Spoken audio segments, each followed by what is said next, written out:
Switch me on.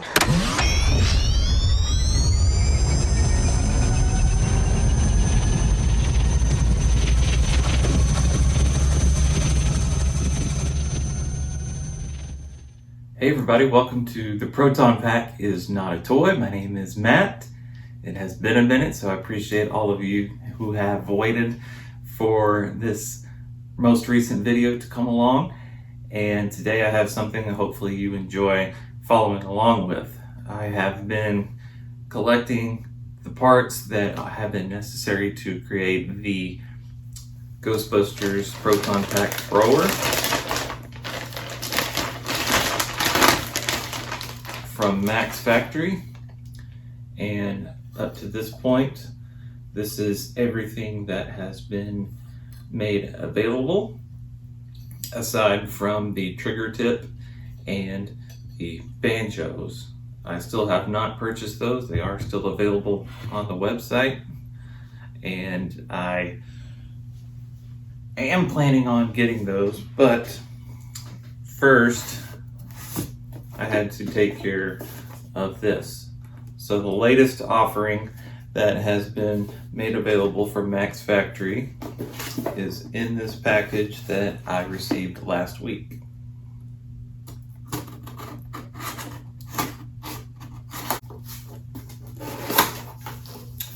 Here we have 3 of the latest items that have been made available. This is the Neutrona wand emitter latch kit.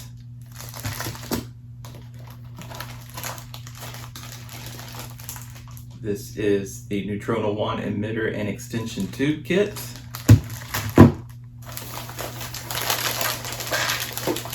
And wrapped up in here, we have the Neutrona wand front handle. So it's the whole front handle assembly along with the clear tube and the pop mechanism that goes along with that. So I wanted to go through the process of installing all of that today, showing you how I do it, and if I run into any issues along the way, then we can go through that. Pop mechanisms can be tricky, and hopefully Mack's factory has unlocked something here for us to where it's going to be an easy solution to put pop mechanisms into our Neutrona wand throwers. The pop mechanisms are really the only mechanical part of any proton pack. You think most of it is just the static parts that are, screwed on to the pack or the wand itself. We do have the switches and the lights and the sounds if you do have a speaker in your pack, but the only parts that actually move are going to be the parts that cause the pop mechanism to work for the tip of the thrower to extend. So that's kind of what gives it the wow factor. If you have one that works well and works consistently, I've seen them use rubber bands, I've seen them use multiple versions of springs, and from what I've seen from this one, it looks very reliable, and I'm looking forward to putting that into what I have of the thrower so far. Once all of this is installed, really the only thing that we will be missing from Mack's factory will be the instrument bar and trigger box that goes on this side, as well as electronics. I don't know how much of that is going to be offered. Some of the lights and light covers still need to be added there, and for the majority of it at that point things will be done. Also the grips, and at that point we'll pretty much have the whole thrower. I do have a vintage clippered valve on mine. So this is a vintage 701, and I'm not sure if that's going to be something that is offered through Mack's factory, a replica of a clippered valve, but those are easy enough to come across in the wild. Either get a new one or look hard enough and you can find the vintage ones. But that's what has been made available up to this point, and today I'm going to go through all of these parts and install them here on this wand. If you've never bought from Mack's factory before, then you might not be familiar with the packaging. Each of them comes with its own little instruction booklet, which do come in very handy. And then the parts many times are sectioned off into different parts of the plastic to help keep things organized.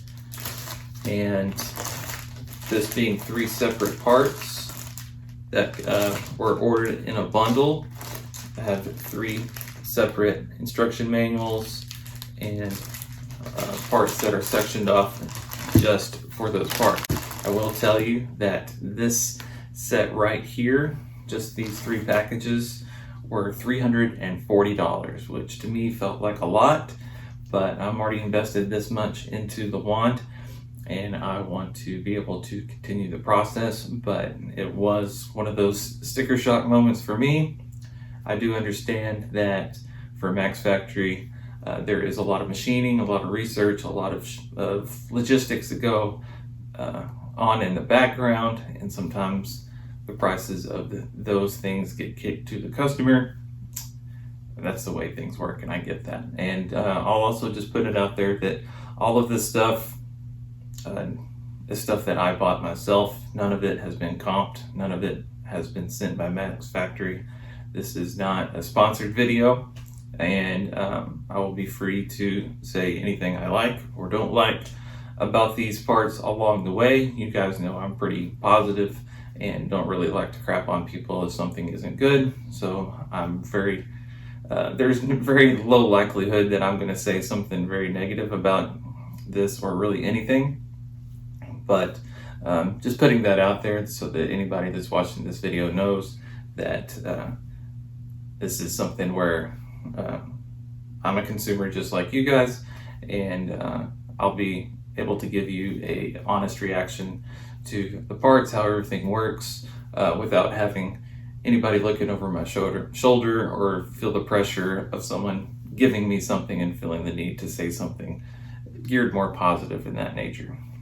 That being said, I'm going to open up some of these, look through the instruction manuals, figure out how they say to put everything together, and then I'll go through the process. So I'll break here and then pick up with you guys in just a second. Okay, I am starting with the Neutrona wand emitter and extension tube. This is part number NW121 and 122. This includes the clear tube, the compression spring, the emitter tube that goes on the inside, as well as a inner connector, this part that slides within the channel inside there, as well as some hardware. There are some socket head cap screws here, the black ones, and these washers. These are for the part of the assembly where it connects to the main tube here. If you've already purchased and built the main body part, then you may already have those. So these can be extra. These aren't necessarily part of just this individual part of the build. But if you don't already have those or you need extras, then you have some that you can use along the way here. There are also these very small silver socket head cap screws, as well as some small black O-rings that will be part of the installation of each of these tubes together. Don't get them confused and try to use these screws and washers instead of the other components that are here. So I may reference the instruction manual here just so I have all of my holes lined up in the right orientation. But I'm going to start with this connector. Things are falling off. Start with this connector as well as the what is called here the emitter tube. So you just may call it the clear tube. That's what I've always called it. And line up the holes There will be a couple of holes on either side, and then before you put any hardware in there, you take the extension tube, the metal part, and line up those holes all in a row. So you should have 3 different holes that you're lining up that will line up on either side. Take your smaller screws. I'm going to put this down so you can use both hands. I'm going to put a couple of these O-rings on top. So once we get those lined up,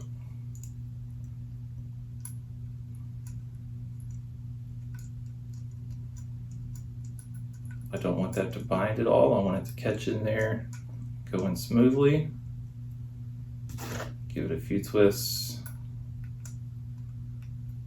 with the included Allen wrench. Mack's Factory is good about including all of the hardware as well as the Allen wrenches, or hex keys you may call them.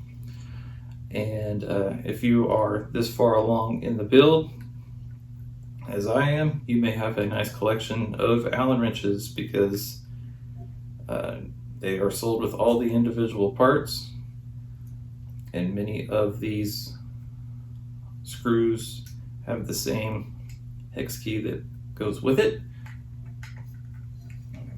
There we have it. So I'm going to tighten it enough to where it is flush over the top here, and then there is no part of it sticking out, because this will slide in and out of the main extension tube. There's a little bit of rattling in there, so that might be something where I go in later and add a little tape or something on the inside there just to give it a little more security so it's not bouncing around. But I do feel a little bit of rattling there. The screws are secure, it does not feel like those are going to come out. Next part of the process is taking, I'm going to call this gold, you may say it's a different color, this piece, and that goes into the large slot. There is a little spot that sticks out on the bottom there, and that will go into the slot on the opposite side. So line those up on this side, on the bottom and the top, and then slide that all the way down like that. Then we're going to take this compression spring, push it up here, and it should hit the end right here where that connector is. Push up against that, and then it has a portion here where it seats on the gold part there as well. So it's in there. It is going to hang out where it needs to, right there. And then you can see where the compression will take part from that angle there. The next section I'm going to work on is the front handle assembly. This is part number NW119 and 120, and includes the parts that you see here. Before I get to that, I will show you that I did take off the bottom of the main body, and I did take off the clipper valve, that you may have noticed. I told you before, you do have the included socket head cap screws and the washers there. I had them already put on the front nub here on what I had already collected and pretty much had built to this point. To be able to reach this screw right here, you have to take off the clipper valve. And I'm taking these off because at one point in this build where you connect these to the main body, it does say that you have to drill out the threads on these two holes so that it seats correctly into the inner tube on the inside. It does include a 9/64 drill bit that you can take, and you can see in the instruction manual, it does show where you just go in and open those up a little bit. I'm just going to do them by hand, just so that I know I'm not being too rough with it or going too wide. Now that those are drilled out, I'll start the assembly of the main tube and the handle. So you can see this was the one that is black. The other one's black, anodized black. That's what I chose to go with on mine. Some of the parts you can purchase to be either raw or sandblasted. Everything I've gone with so far has been the anodized black. And you can leave it this way once you're done with it. You can go through and paint it a uniform color. Up to you when you get to that point. Haven't decided exactly what I'm going to do yet. So when I get to that point, I'll do that. So main tube and handle is how these parts are described in the booklet here. I'm going to take, this one has a slot right here and a couple of mounting holes on this side of it. Note that the ear there, the gun ear that's closest to my face, actually the one on the opposite side. Now the one that's closest to my face, see how it appears to be bent downward. That is accurate to the actual Proton pack props, and that is something that Mack's factory went through the detail of recreating with this. So if you think you got one that's bent, you did, but that's right. So be happy about it. So I'm going to take this and I'm trying to line up this hole here with the main slot as those go together. And once I get in the right neighborhood there, it shows here to put the Allen wrench included inside the hole to make sure that it's all lined up. I'm going to go ahead and open all of this here.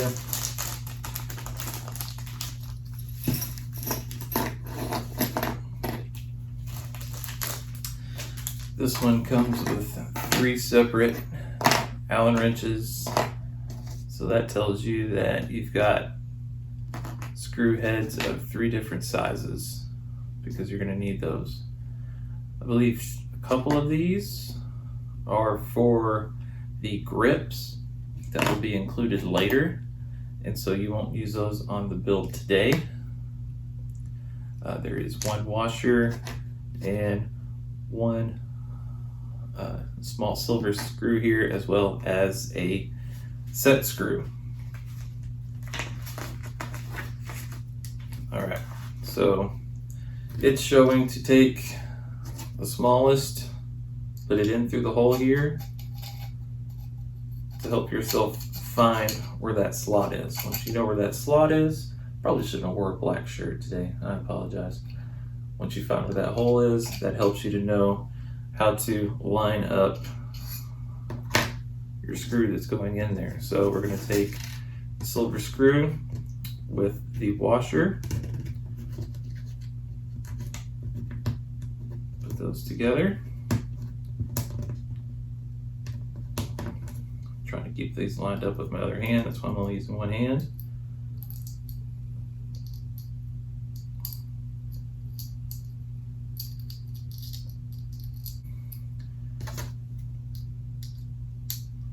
And this will be the one that works with this wrench.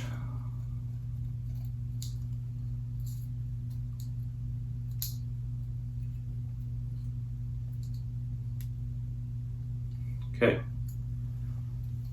when that's done, that's what that looks like. So at this point, this tube should not slide this way or that way, but it will rotate. Because remember, the wand does have a rotate function of about, I wouldn't say 90 degrees. It's close to it, but not quite.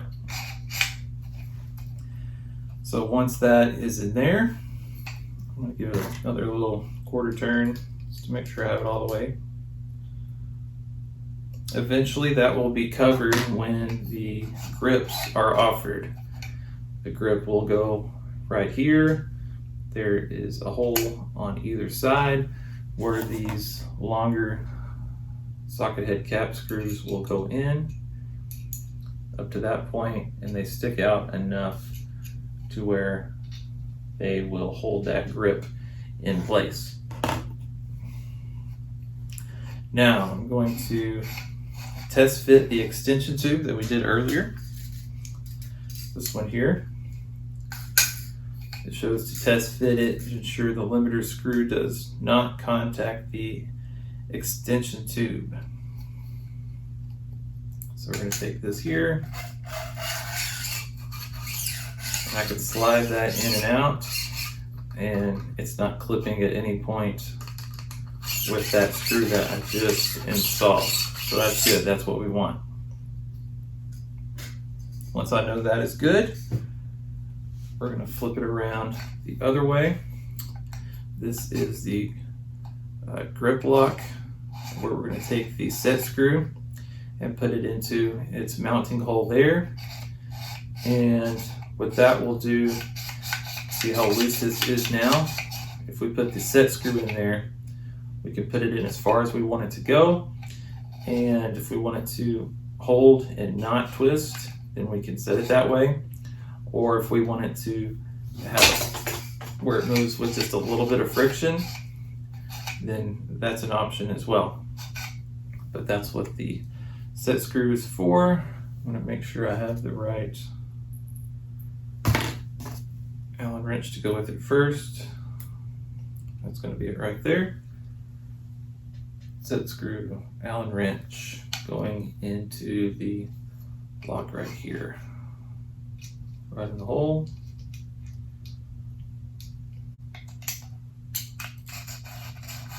I can feel it, but it's still moving.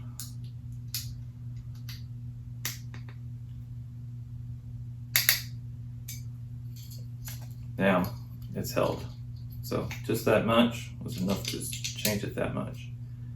I'm gonna back off a little bit, so I do still have a little bit of rotation. At any point I want to go in and change that, I can tighten that over right there. And that shows that this part assembly is completed. Now what we're going to do is we're going to take this and the emitter tube, assemble those together, connect those to the main body. So the first is front handle to Neutrona 1 body assembly. I have already reamed out the holes there on the inside. The holes there will correspond with the two open holes on this inner tube. So I'm going to test fit these in there together so that that lines up.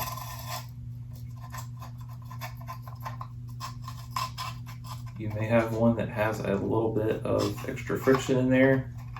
You can go through with some sandpaper and clean it out. May need to Dremel it or something like that. But you'll see that it does not sit flush right here with the gun lock, and that's okay. That's what it's supposed to do, okay? So once that is on there, you may notice a little bit of bend with it, or not being 100% angled. Again, that's something, remember, the props that we're building were wonky. They had that kind of feature to them to where not everything was 100% square. Those are the kind of things we want in these props, right? On the inside, right here, this is the part that's going to catch on the inside. There's going to be like a little hook that goes in there. That's what opens and releases. It causes this to pop out with the extension, right? And on this gold piece here, this is what's going to screw in on the inside of these two holes. So when it's fully extended, imagine on the inside that's as far as it goes in, okay? Then when we push this all the way in, most of this tube is going to slide within the gun body, but this gold piece is going to move up here, and so it's going to sit right about here, and then when we release it, it will pop to right about here. So all that's moving is this spring is compressing, opening and closing right there. And the actual mechanical part on the inside will be that last part of the latch that we add. So at this point, I'm going to take this part and I'm going to slide it all the way in to the point where this top hole here lines up with the top hole in the main body, and again with the other part that I just put in the belt. So all of this is going together. I'm going to find that tiny little hole. Found it. Then I should be able to look through the side here, yep, and see that I have that hole lined up. And when it turned on me, that's the grip turning and not all the tubes that need to be lined up. So get it seated just right so I'm not stripping it out or binding. Just enough to get it hand twisted in there so I can pull this one out.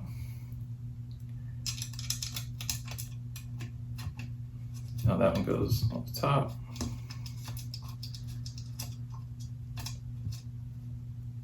Take our socket head, cap screw, Allen wrench, tighten them down just enough, not so much that we're causing it to dent on the inside, because we do want everything to continue to line up just right, but it's snug. Now, we'll see, we've got pop. Now, with the latch that we're going to add on the inside, that's what's going to allow us to be able to push it in and hold it, and then when we hit the release, have it pop out. So that will be the next part as we move along in the build. All right, just to add a little bit, I did put the grip screws in on my wand just so I don't lose them and I know where they are. And they're ready to go when the grips do become part of the parts that are available. I also tightened down the set screws so I don't have a whole lot of wiggle in the front handle as I work on this part of the build.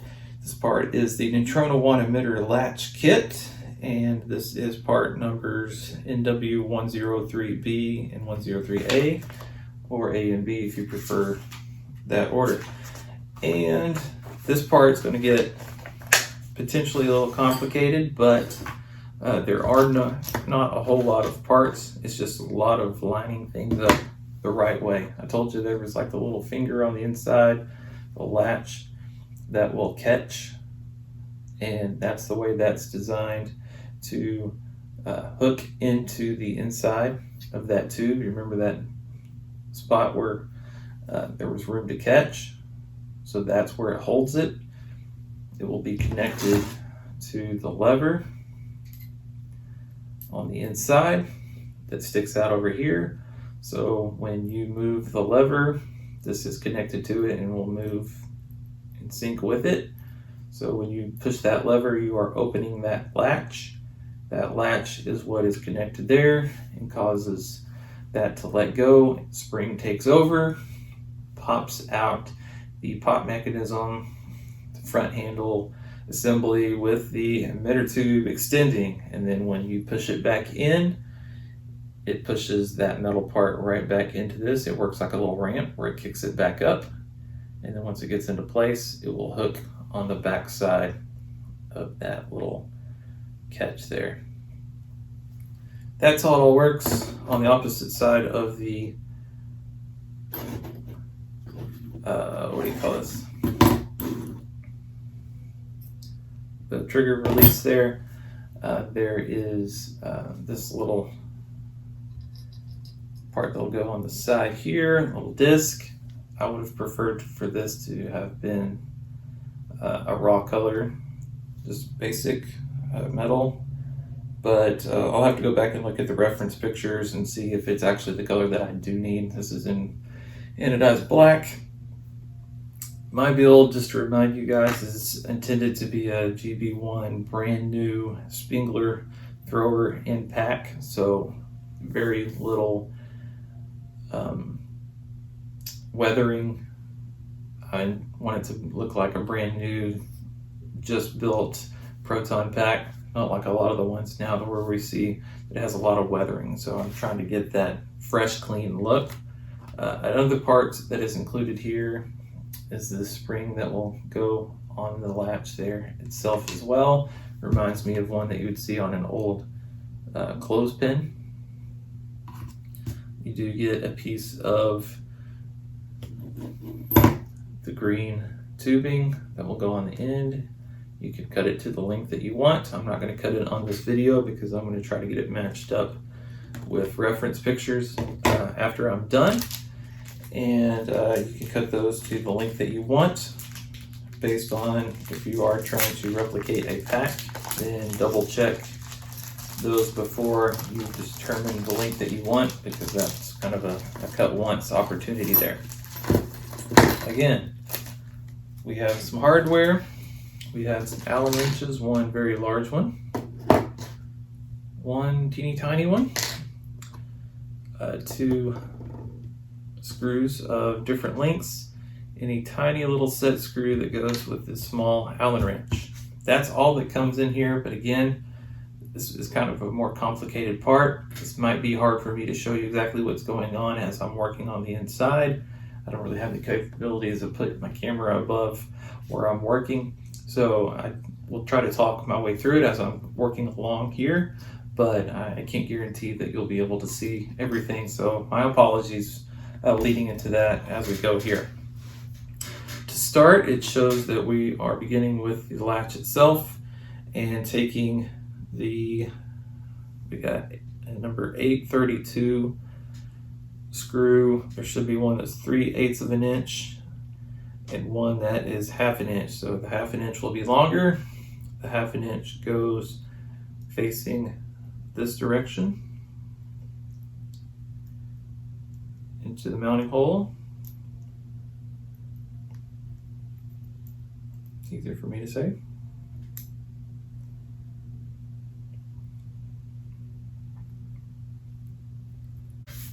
All right, I apologize. I ran out of phone storage. I had to go back and make some space. So at some point it cut off. I have already put in the 2 screws in the latch, and now we're going to start installing it on the inside here with the lever. So you take the lever and trying to get it from the same angle I'm seeing from the picture. I'm going to want it this way, and then the lever goes through the hole here on the top. It won't go all the way through yet because we have to thread the latch into it. So again, I'm going to try to make it where you guys can see, but I cannot guarantee that you will be able to see. So I've got the lever in there, and then I'm going to attach the extension latch to the shaft of the lever on the inside. Before I push it all the way through, I do take this spring that I'm going to call the what did I call it before? There was a word I used. What was it? Clothespin spring. That's what it reminds me of. We use them as chick clips back in the day at my house. That goes on at a certain angle to where the little hook part is towards the latch. Again, I apologize, you won't be able to see. That goes in there. And then insert the lever through the hole on the opposite side.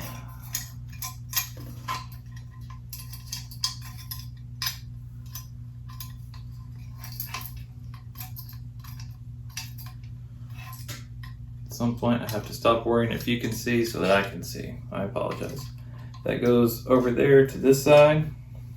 There you can see. Hopefully you can see on the inside. That latch is in there, sliding around. I will tighten that down. Now I'm going to take the set screw and put it into the lever retainer disc.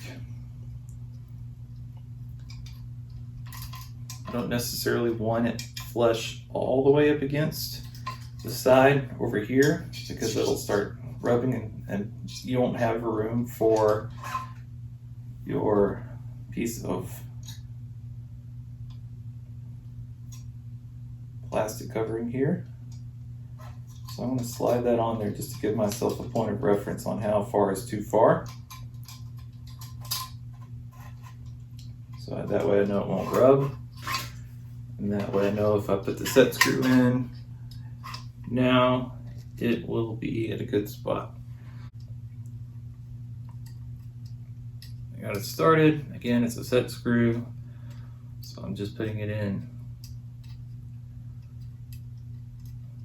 Get to hold its position.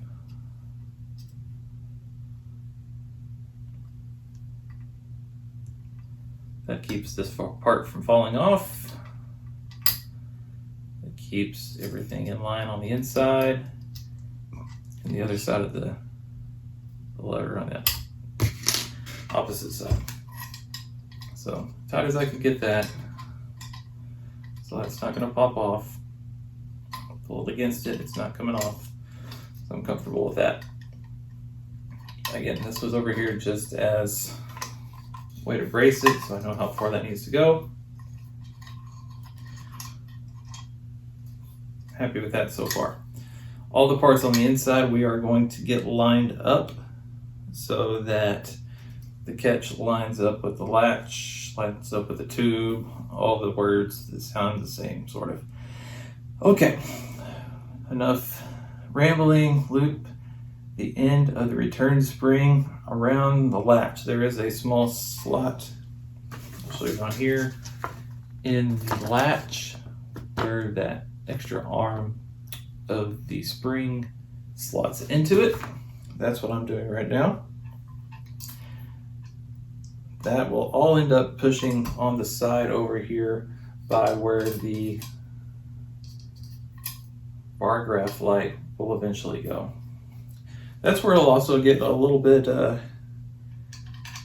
full and confusing later on when you start adding the electronics, because obviously this is a very limited space.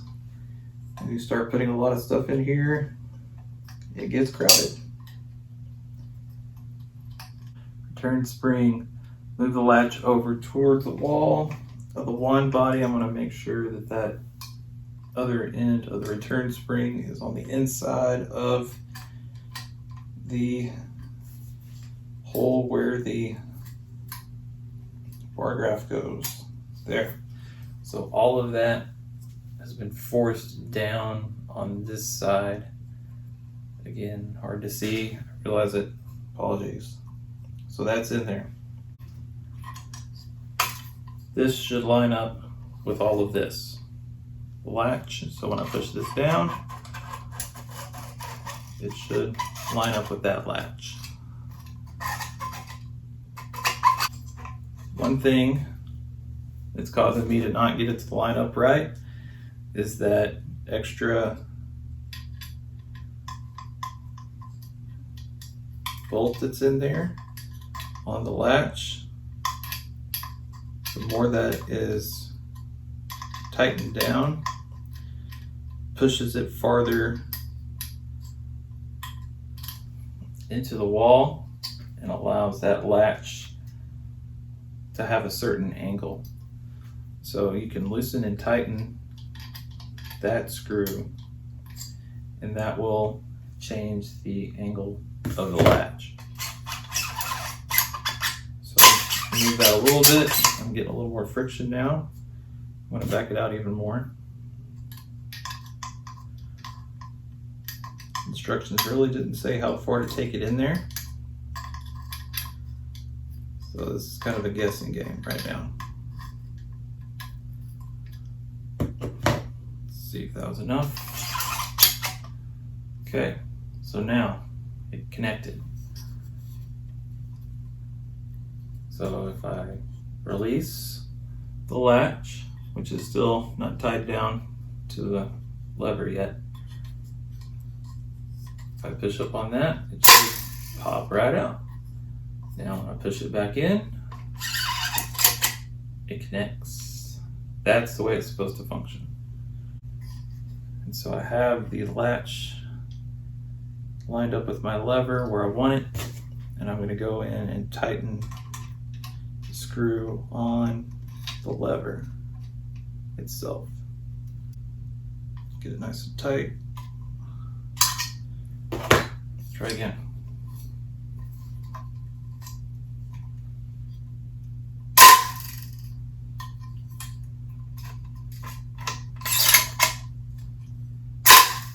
Successful test.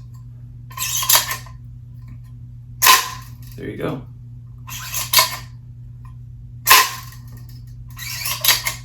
That is a working pot mechanism. So I might go in and just make a few adjustments there on having everything lined up exactly the way I want it. But for all intents and purposes, that is done.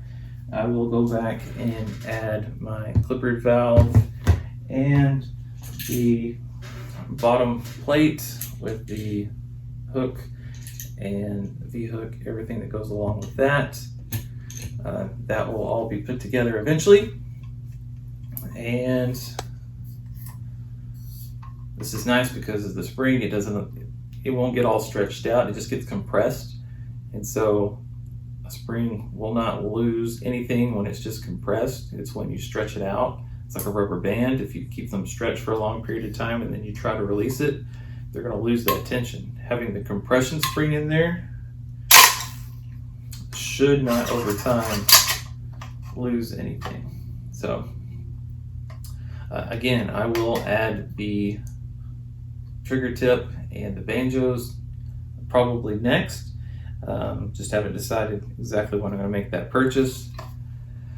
But for now, I will call this build complete up to this point. Thanks again for tuning in today. This has been a long video. If you made it this far, thanks for watching and hanging out with me today. I do recommend Mack's Factory's parts. And like I said, I'm open to saying anything positive or negative about it. So far, everything I've seen on this has been positive. The only thing I'm seeing right now is that I believe on the actual part, this part would be silver if you were to see it sticking out. So that's something I can go in later and paint, but I'll double check reference photos on that as well. Cool parts, fun stuff. Wish they came out a little bit faster, but I understand why they don't. And overall, super high quality stuff. And you just gotta wait for the parts and be able to afford it. It is on the pricier side of things in the Ghostbusters world. So save up for money if it's something you want to have. The parts are 100% high quality, and you can judge for yourself if that's something that you can afford or you want to spend your money on. Thanks again for watching. Have a great day. And whenever the next video comes around, I'll see you in that one. Bye.